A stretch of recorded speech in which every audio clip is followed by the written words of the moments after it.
ఆకాశంలో నుంచి అగ్నిని దించింది ఏలియా విశ్వాసం. సింహాల నోళ్లు మూయించింది దానియేలు విశ్వాసం. అగ్నిగుండంలో నుంచి షడ్రక్ మెషక్ అబేద్నెగోల్ని రక్షించింది వారికున్న విశ్వాసం.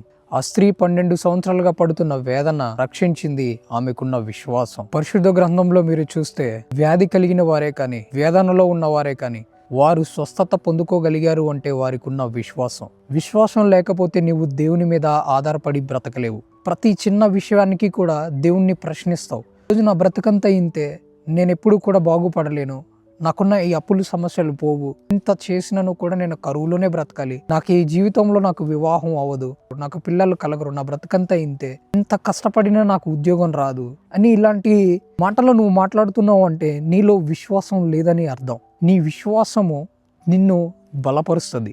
ఎలా మనకి విశ్వాసం కలుగుతుంది అంటే అది దేవుడిచ్చే వరం అని దేవుని యొక్క లేఖనం మనకి సెలవిస్తుంది. నీవు విశ్వాసంలో ఎదగాలి అంటే నువ్వు ఎక్కడున్నా కూడా దేవునికి ప్రార్థన చేయి.